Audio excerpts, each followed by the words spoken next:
Welcome to the Mary Mac Show, where we will be talking about your feelings, experiences, and pain following the death of a loved one.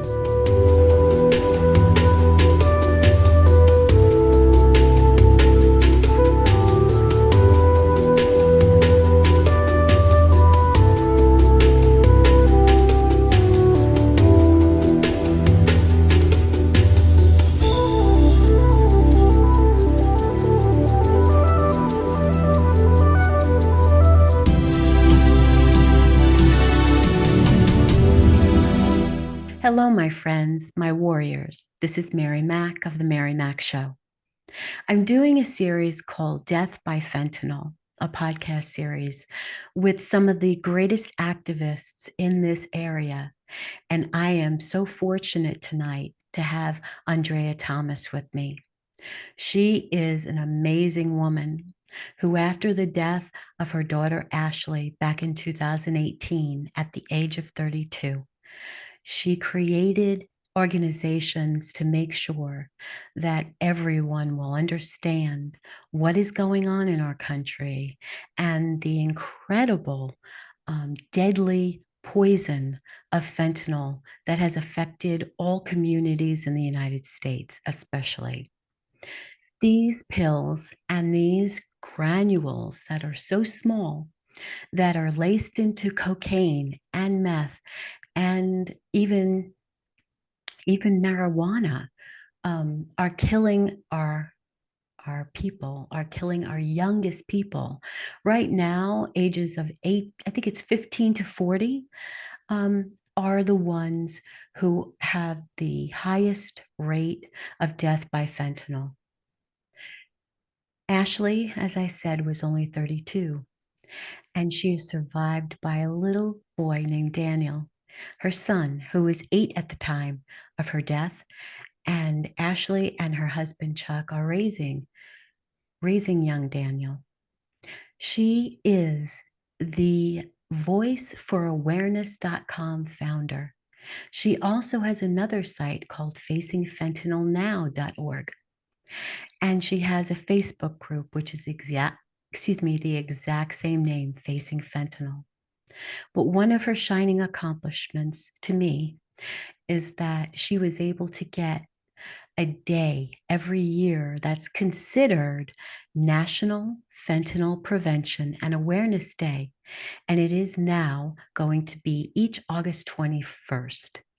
About a week ago, she had an amazing event in New York City, which we will talk about, even to the point where her name, her company, or I should say her organization's name, was shining brightly in Times Square on all the billboards, the electronic billboards up in Times Square.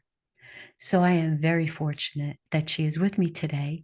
And I thank you, Andrea, for being here tonight and for taking the time to tell us your story about your lovely daughter, Ashley, and how everything transpired in your life afterwards. Well, thank you for having me, Mary. My daughter, Ashley, was my firstborn child and one of 4. So she was the first love of my life, right? She was born overseas in Germany. Her dad was in the service, and so we were stationed there for some time. And, those first few years, she was really all that I knew, so we were very, very bonded in so many ways, right? Aside from being mother and daughter, but we were just always together. It was just us. So, soon when Ashley was 3 or 4 years old, I had a second child, Devin, and Ashley and Devin were very close. She was his mentor and, his teacher for everything. And she guided him. So they were locked at the hip, right? All the time. And everything that he did.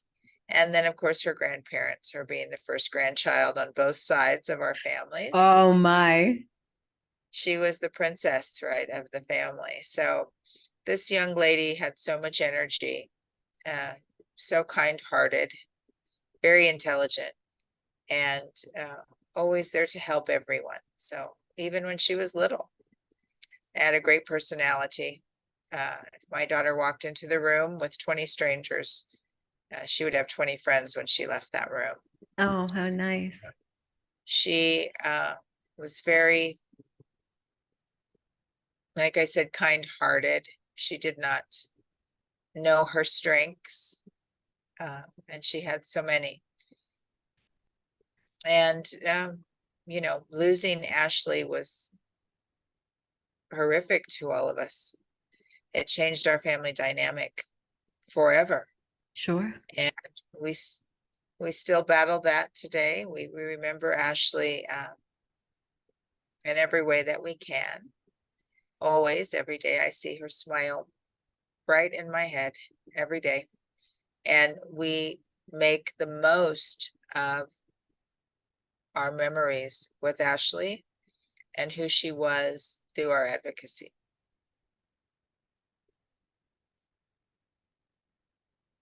So I think that, you know, receiving that phone call the morning that I lost my daughter didn't even seem real to me. You know, her Where father, was she at that time? And where were we, you? we live in Grand Junction, Colorado. Okay. In 2018, you know, Ashley had an 8-year-old son, and I have played a large part in his life.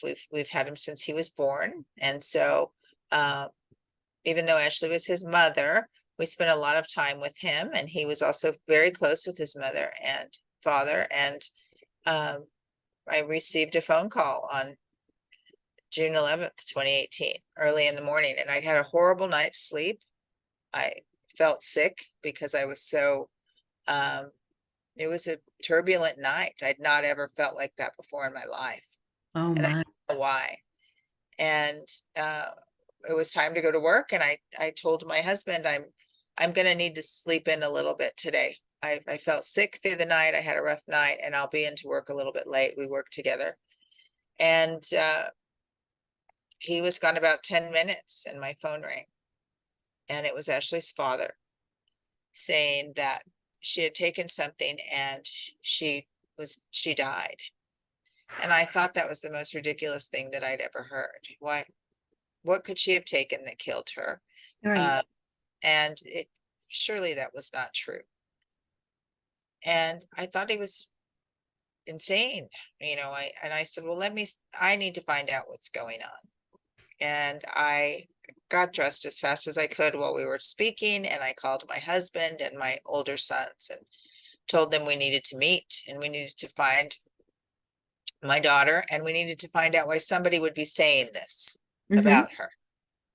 And when I reached my oldest son, I was already in the car and I was driving into town. And when he answered the phone, his voice was inaudible. I had never heard him sound like that. So I knew that he had received a phone call like I had. So I began to call the hospitals and all of those things in my drive into town, trying to keep calm enough, right, to figure out what was going on. And when I got into town and reached the meeting place where my husband and my sons were, I could just tell by the looks on their faces, right, that this was true. They knew it by the time I got into town and reached them. So my reaction was, you know, you think you would just lose your breath. And although that's what happened, my reaction to my older son was to, you know, grab him, shake him, say, please never take anything, you know, because I didn't understand what she could have taken or even what happened. And there was a nearby church, like really next door to where we were at. And that was our family church where my kids were baptized, you know, first communions, all those things. And Oh he said, my. we need to go over there and we need to gather ourselves a minute. And because the next steps would be to tell my grandson, right? And he had spent the evening with the other grandparents, and So I knew he was safe, but I had to get to him right away, and also to my parents. And so we went there and did gather ourselves, and my grandson's father came, and we had to make a plan. And we went straight to my grandson and gave him this news. And he was so young, and we had raised him Catholic school, all of that. And so he had faith even at a young age. And he understood that his mother was an angel, but he didn't know why either. And then we had to tell my parents and my daughter, my young daughter. And that was horrific, you know, to see my mother fall, and just horrified, right, that her granddaughter was gone. And the same with my youngest daughter. So those are moments that you never, you can feel when you talk about them, you can feel them as if they're happening right now. They're just burned in your mind. Sure. And these are the devastations that this terrible drug causes families. To be a mother mourning her child and not be able to help those around you, you know, your other children, because they're suffering so much, you know. But it's very hard to even stand yourself Yes. in times like that. So this is what families across America face today. And it's important. It's not comfortable to talk about these moments in our lives, but we want people to know. We desperately want them to know, because we want to prevent this from happening to their families. We can't do anything to reverse time for ourselves and to undo this injustice, tragedies for all these families, but certainly we can help to prevent others from going through what we have. So I remember the day of Ashley's service, you know, it's very important to me to have everything the best that I could. It was the last thing that I felt that I could do for my daughter during that week. So it needed to be a certain way. It needed to be the best way in my Yeah. mind. Yep. And Did you have it at that church that she was raised in? we had a service at that church, and then we had a service at the mortuary that was packed. There were people clear into the parking lot. Wow. It was important to me to be able to have the strength to talk about my daughter like she really was, and to honor who she was. And that was very painful to be able to do that and have to be strong for my grandson.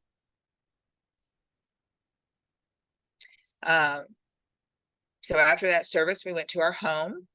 We have a large property that we were able to bring everybody in, all of her friends and our family, to, you know, celebrate her life. And it was important to me that that's what we did. And it was unconventional. Most of the time after a service, people are quiet and they eat, and there's a lot of crying and that type of thing. But my daughter loved her friends very much. And it was important for me to have them celebrate her life like they wanted to. So there was music and things she would have liked there. And they did that. And Oh, how lovely. my girlfriends pulled me into a room, into the bathroom that evening, and said, "We have to show you something." And at this point, I did not know how, you know, what it was really that killed my daughter. I still didn't have an understanding. I had heard of this fentanyl. One of the investigators said something to me about it. But I still wasn't clear on what it was. And my only focus was this service during that week. And they took me in the bathroom and showed me a PSA that was on that had come up on one of their phones. And it was about these 2 blue pills. It had the picture of the 2 blue pills, right? And it was about fentanyl, and it was from my local police department. Ah, I knew at that point, if the police department had put that out, that Ashley was not the only one. There had to be more. And it was warning of the dangers of these pills. The person that gave Ashley this pill, you know, Ashley suffered from pancreatitis. and it was very painful sometimes. And the person that gave her the pill was her boyfriend. Oh my. He did not know about fentanyl, I don't believe either. And he, in his own distress, and he took his life the day after Ashley died. And so during this, Oh my God. there were two families that were forever devastated from a half of a pill, right? From a half of a pill. Changed many, many people's lives and took away the people we love the most, right? So when they showed me this picture of this pill, I knew I had to do something. I just didn't know what. Mhm.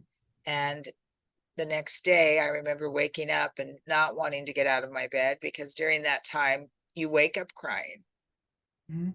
you go to sleep crying.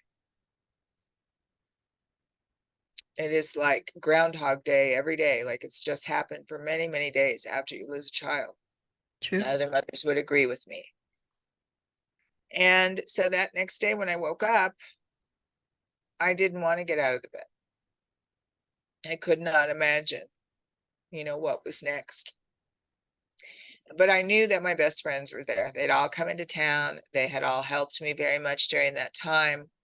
And I knew they were leaving that day. And I had to get up. I had to thank them. I mean, they were there for everything for me for that whole week. And when I got out of the bed and walked down the hall, there they all stood, gathered together, and they had the cup of coffee, and they were just all looking at me like, what's going to happen now?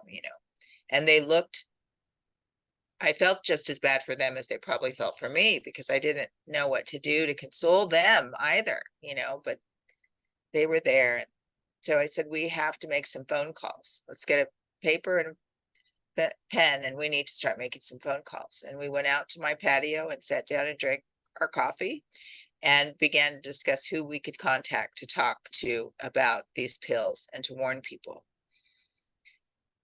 And we made some phone calls. And I used to have a salon and a boutique that I ran with my daughter. And I called my media person. I hadn't spoken with her in quite some time. And when I called her, I told her I needed the media. And within 5 minutes, I had all my local media contacting me, and we set interviews up. Wonderful. And they were in my home the next day, and we began to talk about it. And I was told not to talk about it. We Of needed to wait for course. Of information, course. and I needed to be quiet and all of those things. And so I never wanted to jeopardize a case, and I never did anything that would have jeopardized my daughter's case. But I did not have to be silent about fentanyl. Right. And so we began telling everyone that we could. And no one was listening 5 years ago. Ashley was one of, the DEA says, of 8 that were poisoned by one distributor bringing these pills into our town. I did my own investigation, and we found 14 victims Oh related my to goodness. one dealer. And he has since been prosecuted and will serve 2 life sentences and 2 20-year sentences. Oh, phenomenal. He had many of his family members, his own children, selling for him, Oh, distributing. And so I knew when I found out who he was and what he was capable of. He wasn't a user himself. He was a distributor, a felon, previous felon. And lovely. yes. And so when I knew that he had his own children in this business, young children, young, beautiful, smart, intelligent children, distributing for him, that if he didn't care for his own child, how would he ever even feel remorse for mine or any of the others? And so we were very headstrong and active in his prosecution. And in that case, I knew it inside and out. I began working with the DEA at that time and was blessed that they came in on that case. And otherwise, my daughter would have been another overdose, right? And book closed, end of story, like Yes. so many families that I know. So because of that, I have a lot of families reach out to me asking for help. I'm not a miracle worker. I'm not a lawyer or law enforcement. I just know what I did for my daughter in my daughter's case. And I did a lot of things I would not advise anybody else to do. I was a mother and found myself in some pretty precarious situations during that time uh, with other distributors and people that weren't so good trying to get this information. And I sat in a lot of courts looking for this distributor, a lot of drug cases. And what I saw were the same people going in and out. They were being arrested. Law enforcement was doing their job. They were bringing them in. And the same people would appear on these blotters week after week, right? But they were walking right back out. There was no accountability. So that became very important to me. So Yes. early on, I started Voices for Awareness, and I felt it was important to work with other families. I started learning about other families, and I started working with Partnerships for Safe Medicines, which now I am a advisory board member for them. But when I started, they were my foundation. They taught me about all counterfeit drugs, not just fentanyl. Mm-hmm. They mentored me to learn that I was a mother and I didn't have to walk into, say, an interview like this or before a Senate office. I didn't need to know about laws. I'm not a lawyer. I'm not a doctor. I'm not a scientist. I'm a mother. And they taught me that that story was important. Yes, absolutely. So many of our moms, just like me, that didn't know anything about fentanyl when they lost their child have become experts because this is the work that we do every day, all day long. So what I didn't know then, I know so much about now, and the ins and outs of this horrible drug. But that was a great foundation for me. So I started Voices in 2018, bringing awareness to my community, and they were very resistant to that. And through Partnerships for Safe Medicines, I was able to be in DC, in Washington, DC, within the first 6 months of Ashley's death, and testifying or speaking at House and Senate briefings on the cartels and counterfeits. So they really taught me a lot and let me work out of just the state of Colorado, right? I was able to voice my advocacy in many other places. And at the beginning of last year, we began to work legislation here in Colorado. And that was very uncomfortable for me because taking part in that legislative work, I believed that the people that worked on these laws knew what they were talking about, that they would be educated and they, they would be, And you kind of found out otherwise. I did.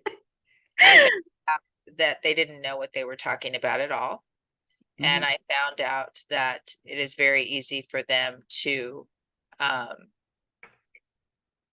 was real clear on what was going on, but there were newer families that had just gone through this horrible experience, and they were so desperate for help and so desperate for answers. I feel like they were used during that time. So that was a very uncomfortable position for me to be in. So it was important to me to build something bigger for families.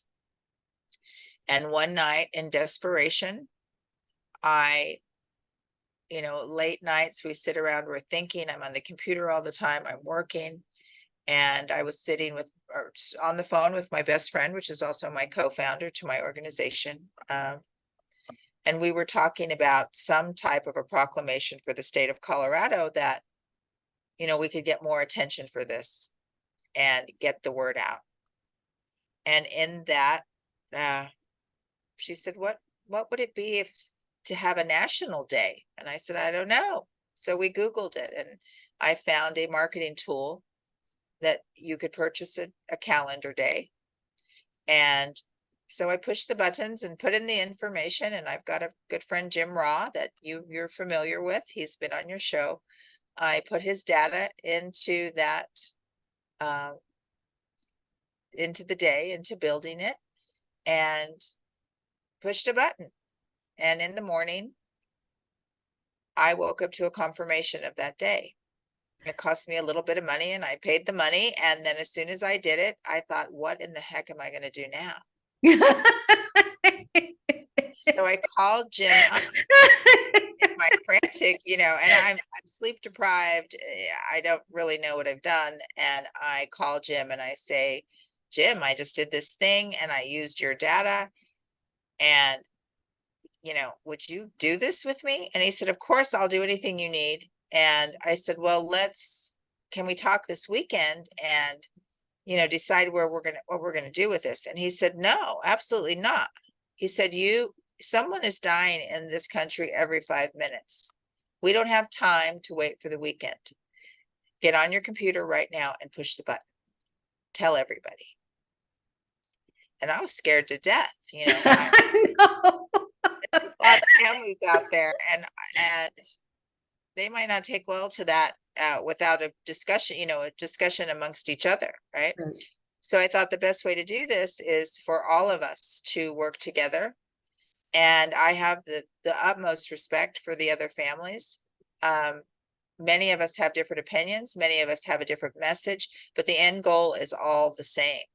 And you have to realize that in this work that we do, we would not know these people in our normal lives had we not experienced this all together. And on top of that, they're grieving. And grief for your child changes you in many, many ways. And so some days we are at the best of ourselves, and at other days we're not. And so it's hard to gather us all together. But that was very important to me. And with a little bit of understanding and a little bit of resistance and a lot of hard work, we were able to come together and create something very beautiful and meaningful to our angels and to bringing awareness and prevention to other people. In the beginning, to me, it was just about stopping fentanyl. And as time passed and more people died and the issues grew, it can't just be about stopping it now, because this drug has created so many problems, right? So if I had a magic wand, that would be the first thing I would do, is stop the flood of this into our country. But now we also face other issues. We face an addiction rate like no other drug has done what fentanyl has been able to do. We're losing every age range, like you mentioned in the beginning. Even little babies, that are getting into these pills that belong Oh to my gosh. adults, and our young people. And so it was important to me with this day, and so many opinions and so many different ways of advocating, that we center on the prevention piece with facing fentanyl. And that's the project that I started for the National Day. And that's the center of this project, is prevention and awareness, because I know for sure that our youth are the people that are going to be, they're the next solution makers. And we need them. And they should be our most important group of people, our young people. That's where all of our resources should be at a time like this, when it's so dangerous to be their age in our country. Yes. People that don't know about dangerous drugs, or experimenting, or maybe don't even think they're taking a drug at all, a street drug. They just think they're taking a medicine in some cases. Yes. They're dying from these deceptive counterfeits. And then we have the people that were already using, or now have begun to use with this drug, that are addicted at onset, first pill. And so if you live, you're forever addicted to this, and the recovery rate is quite slim with a drug like this. Yes. And as a result, we have a high rate of addiction. So now we have that to address. And what I've seen is that people that aren't willing to work together on these issues, that are headstrong with one way, aren't making it too far. They're not making too much progress. There's so many different aspects to the fentanyl crisis that we need a lot of solutions, not just one. Different things True. work for different people, and we have to work together, and we have to be open-minded. We've never seen a drug like this. And so there's not a handbook on how to deal with this. And we all know that we didn't deal with the other drug crises very well either. So we need No. to be better there. And we need to be more open-minded, but keeping in mind that this drug is the most deadly and that we've seen. And other deadly drugs are being added to it now, which I can't even imagine that it can get even worse, but it is going to with Mhm. xylazine. Like xylazine and even carfentanil and Yes. everybody, all the And additional versions. exactly. And now we see it in marijuana, even though they tell us it's not happening, we know it is, and we have parents that will vouch for that. And the data that's so poor, right? We have these horrific numbers, and these numbers are not just numbers. They're people's children, their mothers, their fathers, their sisters, and their brothers. These are, Yeah. and we know that those numbers fall short of what the real numbers really are. So we have to do better at this. And I feel like right now we're complicit.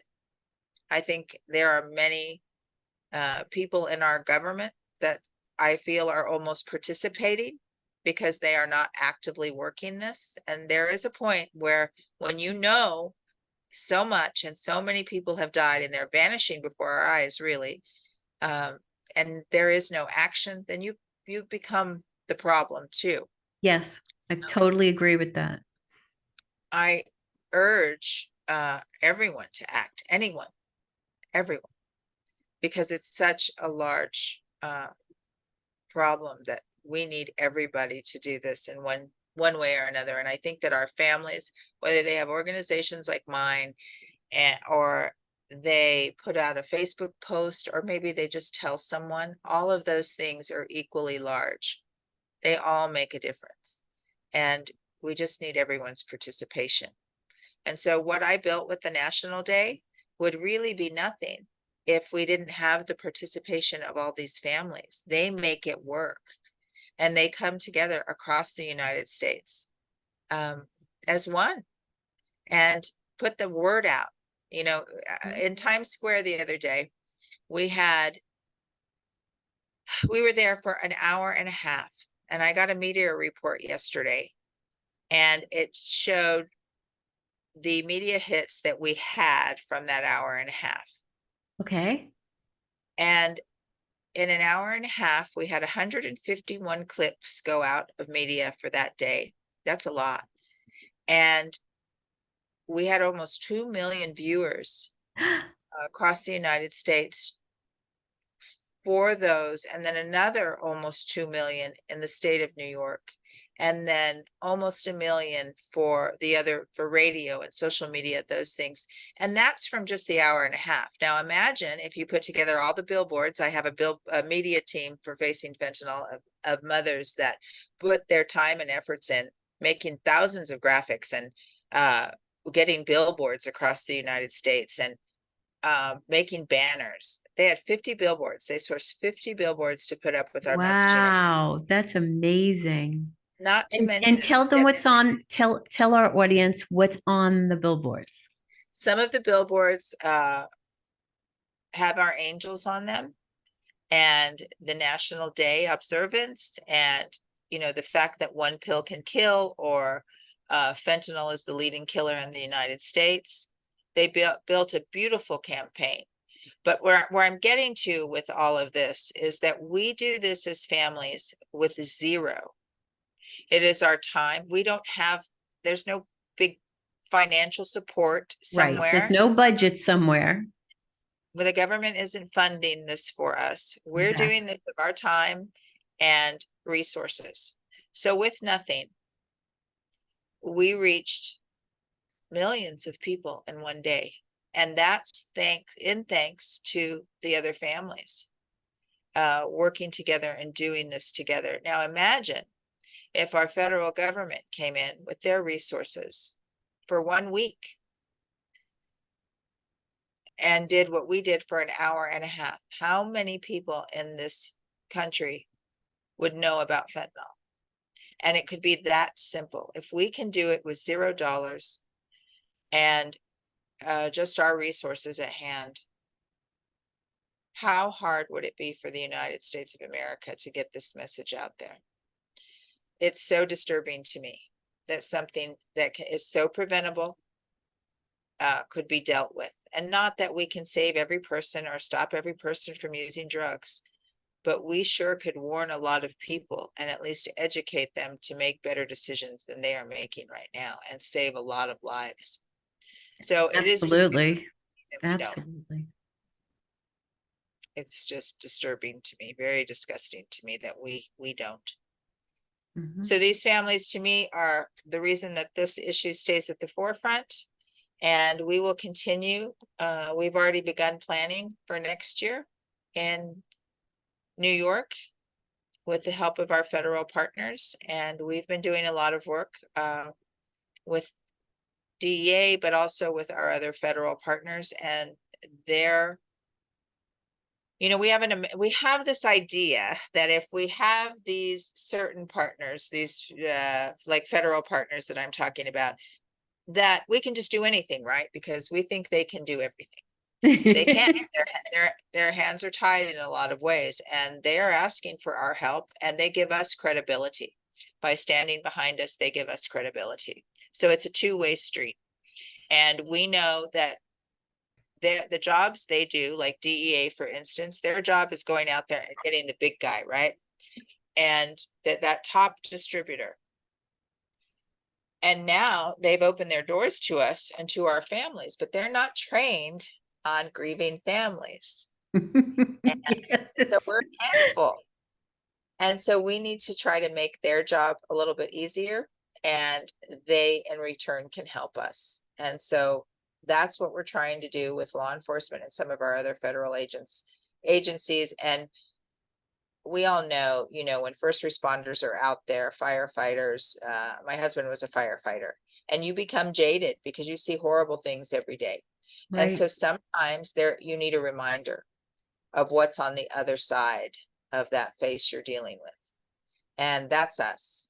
And so working with our federal partners and working with law enforcement, I think, is a very good way to bridge that gap Yeah. and motivate them to do the best job that they can, knowing that they're stopping other people from experiencing what we have. So parents, families impacted play a very big part in that.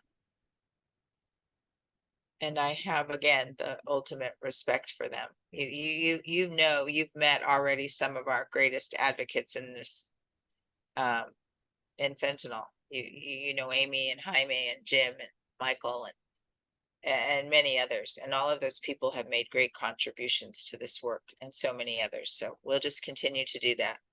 I'm the biggest fan of our parents, people that have had the worst thing imaginable happen to them, and they still get up every day and try to do this work. I don't even know how that can be. For me, it's been a lifesaver. It's the most admirable thing because no one can do it with um, with all that you've been through. No one can do it better than a parent who has lived through this or a sibling who has lived through this. You know, you you take your pain and you turn it into activism, and it's one of the greatest um, way to honor the people who have left us. That's what I believe. I agree. Seeing our angels looking down on us in Times Square, it was hard to even speak, and I had to start talking as soon as that billboard started, right? And our sound went down, and it was, the first one, so it's like a trial run, right? We'll do it better next year, and you're in the loudest corner of the country. Yeah. And so we started screaming it out, and there they were. And that's what makes us continue to do this every day, right? And then looking around in this year, talking about all the aspects of fentanyl and what it's, all of the different problems that we're facing, the deaths, grandparents raising grandchildren. We have I've had my grandson since birth, but there are families out there that are seniors raising one or two or more children.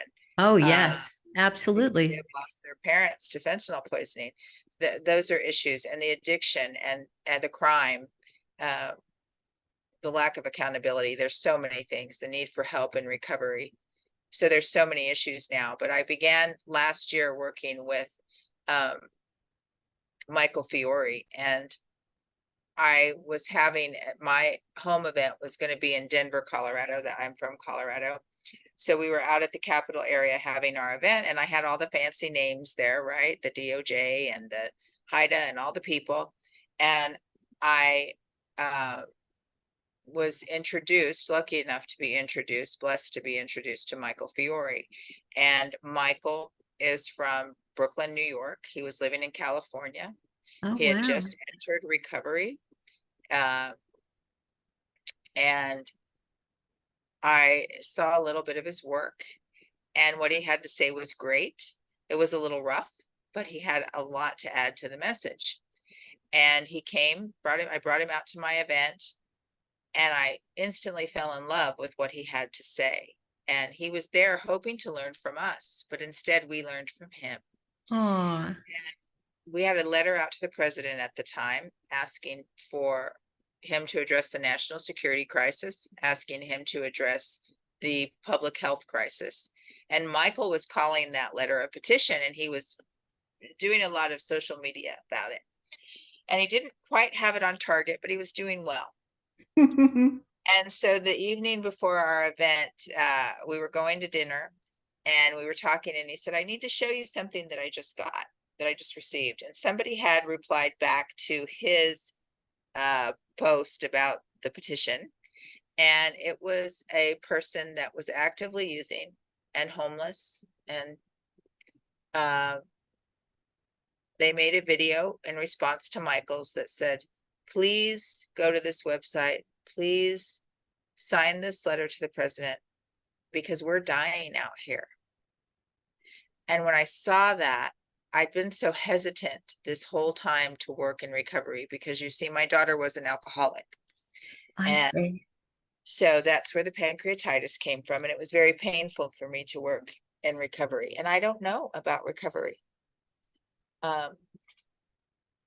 I I don't know about recovery, and I had tried so hard to help my daughter in every way that I could. Sometimes you feel like you love them to death because you couldn't help, right? And ironically, she had another addiction, but this pill still took her life.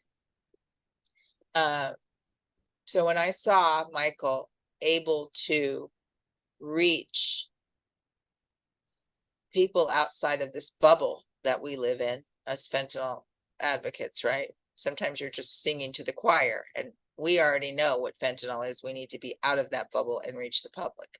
Yes. So I began working with him, and what he did is brought in the recovery community to walk with us, share our same message, and bring some hope into this, because we don't see hope. I see a lot of these faces are all after it's too late. The people I meet, it's too late for. Yes. And so working with people in recovery has brought some hope in to this picture. And their lived experience is just as important as ours. Michael goes to schools with me. He's very, it just is very emotional to him when he sits at a table now with us and with our federal partners, or who we think of as prestigious partners, right? Because he can't imagine the life that he lived, 20 years of being addicted to heroin and Wow. living on the street or living on the subway, and now sitting at tables with DEA or Homeland Security, or being presented a certificate of appreciation from his state senator, those types of things. Wow, that's so great. I love seeing it, because see, none of those things to us, although people are very kind to us and we work with a lot of lovely people,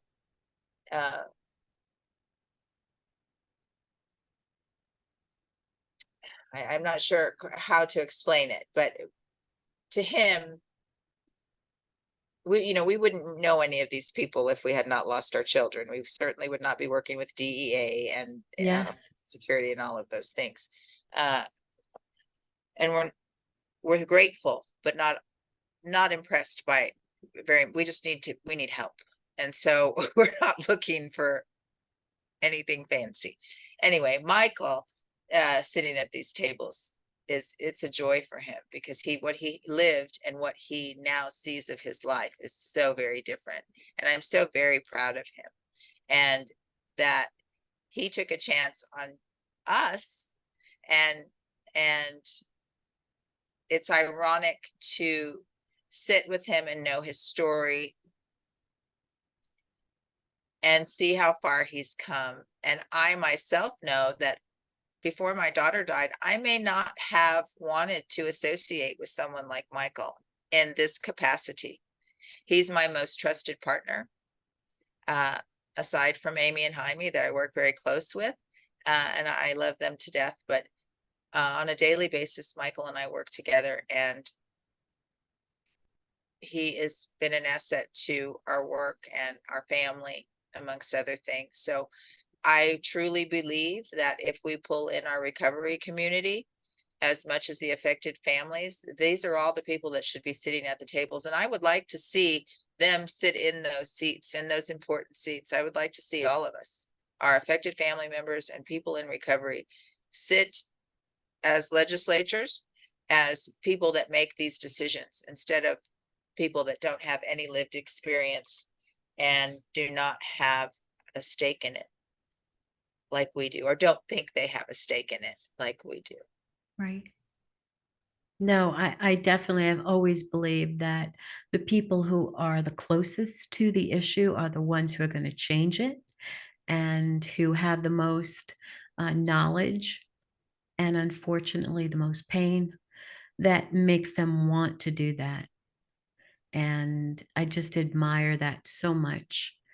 Um, Advocacy is a major, it's a major event that goes on for years, and changing laws, writing laws, designing laws that work, having people in your corner who have the power to get this done is really what we yearn for, Yes.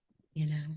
I think about, when we first started this national day, and a lot of people that I spoke with to bring on as in support of the day, said, why do we need another day? There's days. We don't need another day. And I'm thinking to myself, we're losing hundreds of thousands of people. How do we not recognize this problem? And why would you not want a push all together? Because we all work prevention every day. That's what we do, these organizations and these families. But we needed to come together in force. We needed to be as loud as we could in one day and affect as many people as we could. And together we could do that. And so there were a lot of naysayers, and that was just 1 year ago. And we worked hard to receive this resolution. It was unanimously signed. And the idea that we have a Senate resolution that observes the day this year and every day, every year after, that's phenomenal to me. Because in It this is. moment in history, when we suffer so bad from this problem, from these drugs, we need to think about all of the lives lost, all the families devastated, and how we can do better and how we can all work together. And so a lot of this information is in that, in the resolution, all of our partners that we hope to work prevention every year and observe it and observe all of those people that we've lost and the need for drug-free communities or prevention for our youth. I just love that. I although it doesn't bring anybody back and it doesn't stop the flow of fentanyl like we want it to, it does observe all that we've lost. And that's really important to me. It's a bittersweet thing, but it's very, very important to me. But I also think that just having it available, just having it so people become a lot more aware, is another great part of this. People who have never heard of fentanyl before, they don't even know what it is. I was speaking, I wrote something every week on social media. I post about the recent episode, and somebody DM'd me and said, I'm over in England and I never even heard of this, you know? And so I said, well, go to the beginning and watch them all because you do need to know. We have no idea if it's going to creep into England or not. Well, and we know that now. We know that it's in different parts of the world and other people are being affected. And, if we're not talking about it here, imagine what it's like in other places in the world. Right. But we certainly have to address where this is coming from. Oh, without a doubt. And so, are these precursors coming from China? And there's no restriction or accountability for a country that is killing so many of ours. And of course, these narco terrorists that are distributors that are flooding our country with this and making it available, these counterfeit pills. Coming up from Mexico. Yes. I mean, this is something that has to be addressed. We cannot allow this. And when we have such a disregard for human life in our country, what does that say about us? And how are we not? I mean, we should be revolting against something like this, because until it happens to you, you don't get the magnitude. But now we know that 1 in 10 people in the United States has been affected in some way by opioids. And so it's just growing and growing and growing. And again, those numbers always fall so short of what reality is, because Yes. we don't know how to measure all of this yet. So we've got to do something. And it's coming through every border, right? Legal, illegal, open air. It's coming in by drones, by the mail. It's coming in every way. And so we have to do something about this. And so I hope in this next election that's coming out or coming up, that this is addressed by every candidate. We will certainly be posing the question to them, and we want to meet with them. We feel strongly that we have a place in this fight, and nothing about us without us, right? We have a Yeah. voice. We want to know what you're going to do. And so we hope that that's not ignored, and that plays a very big part in whoever the standout candidates are this year. And we Well, still it's not that difficult to contact every single one of them with a questionnaire of what exactly you want to see in legislation and what their commitment will be to, stop the flow from China, stop the flow from Mexico. And once you get all that detail, you put it on your website. Yes, we're in the process of doing that right now. Yay. And So you tell everybody what their responses were. that's People right. need to know that. I would like to see a team of our family members sitting at a debate asking these questions. That would be amazing. I noticed that when they had the last debate a week ago, fentanyl never came up. Drugs never came up. Well, That really annoyed me. That I, annoyed me. Well, I have to take your word for it because we were getting ready for the national day, and our had just it was in the mix there somewhere, and we Yes, don't well, know. your day was Monday and this was Wednesday, and you needed to relax. We were still traveling. We were traveling back, and when we returned, we had a documentary set for the day start to film the day after we returned home. So really today Wow. is my first day that I've got my feet on the ground and I'm not running around in a tailspin. Um, but again, we start again today. We've already had those meetings to Wow. work on the next year. But there's a lot of things coming up for families in the next month. There's an important week in Washington at the end of September, Yes. and there are rallies that happen there, and so many of the families go to these rallies. There are two of them on the 23rd. And so many families will be in Washington for that. And then we have the family summits in DC. And so many of us will be there for that. And we've got a lot of other things planned through Facing Fentanyl for that week. So there will be, our families will be there. And I hope that they're heard. And Are they making appointments to go see their respective senators and congressmen? some of them might be. The rallies fall on the weekend. And No, so but I mean some the week after, like maybe Monday or the Friday before. we do those type of things, and so I'm sure there's other families that do that, or other organizations, and so many people are limited for time. We're hoping to we've been working with the American Truckers Association, and Oh, tell you that they are the first corporate sponsor that we've had that's just reached out and said, how can we help? And they have a big voice in legislation. And imagine how many trucking companies that we have across the United States. yes.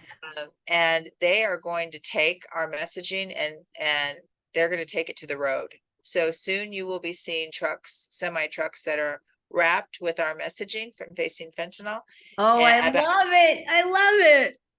and all made possible by the American Trucking Association. And they are so active in so many different issues. So I appreciate them so much, because like I said, we didn't even need to reach out to them. They found us, and that is so admirable to me, because when I talk about all hands on deck and needing everybody in this fight, they're a perfect example of a company coming forth, an association coming forth and saying they want to do something about this.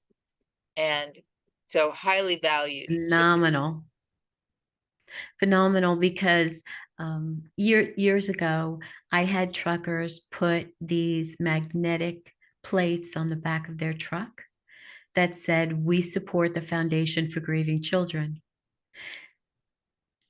And that was a while ago. So I'm so glad that you've gotten the support of the whole association, you know? Well, That's that gives me another phenomenal. good idea, so I'll be calling them up tomorrow with that idea too. An- Another way to do that. That's a great idea. Yeah. So if they aren't able to completely wrap the truck, they can get these plaques. They're magnets, and yeah, and they Oh, put it on the back, put it on the back so the people who driving by see it. that's perfect. I'm going to suggest it. But they've been wonderful, and they're not just talk. Phenomenal. They And at the started. bottom, you put your website. That's right. And so they're wonderful. So we hope to see more of that for these other organizations that are out there, and ours and theirs. And we need help. We need to work with people that can contribute their experience Hmm. or their audience, right? I've got a friend, Derek Maltz, that is always talking about influencers. We need them. Yes, you do. Always actively searching for influencers to spread this message, and we need them. So we're always looking for other people to work with, and hope to keep our minds open and uh, able to continue to work for solutions. We would Right. never want to close ourselves off and take a risk of not being able to come up with a solution from being pig-headed, right? We just want to move forward here. So I appreciate you so much having me and many of my friends on your show to express how we feel and learn about, what's happening to so many families across the United States. And I guess that told you a little bit about the national, the the public health crisis and the national security crisis, which is now becoming a humanitarian crisis, in my opinion. Because so many families are affected, so many families are suffering.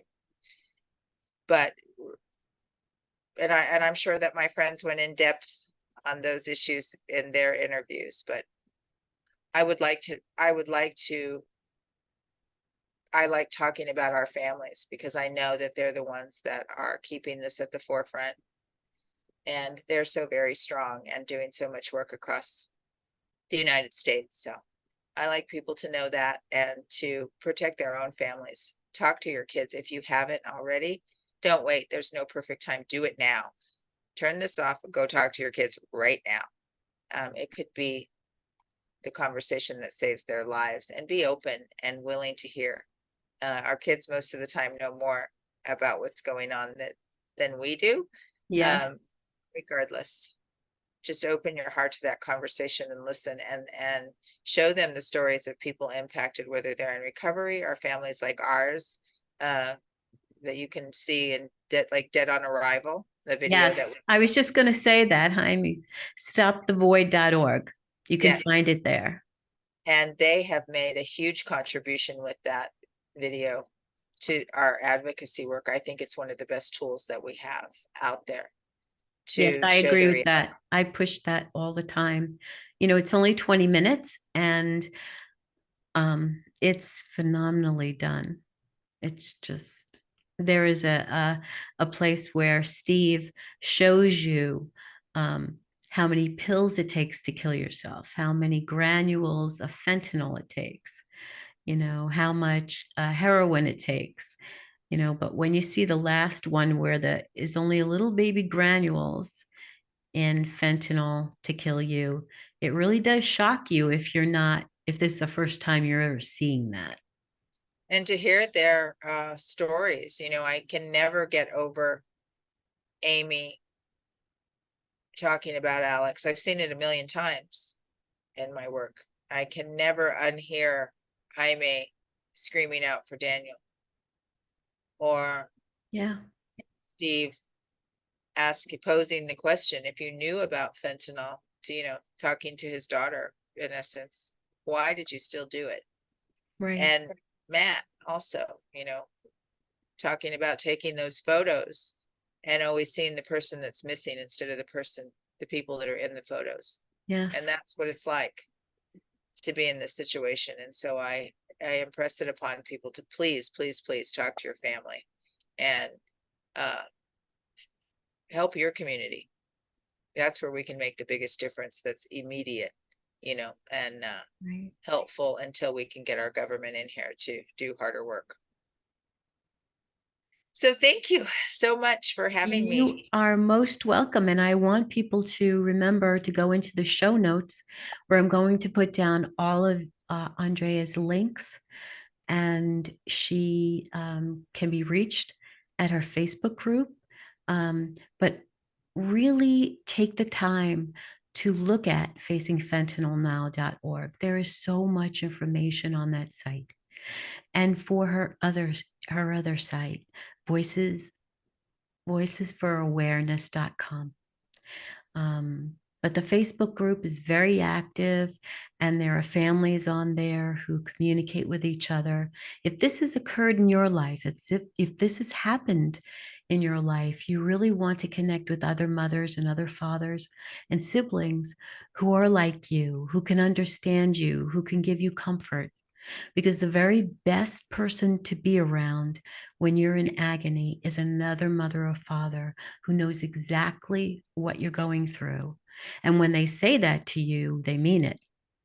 It's not like someone who comes up to you at the funeral and says, "Oh, I lost so and so. I really know how you feel." Well, no, you don't. You just don't. When we try to be nice, but underneath our breath, we're thinking, no, you don't. So, friends and family, I thank you for listening in today. Please, please subscribe, rate, share, comment. Let us know if this has affected you and what you thought of this episode, and give our best to Andrea for all the good work that she does for everyone else. And I thank you very much for being with me today, Andrea. Thank you.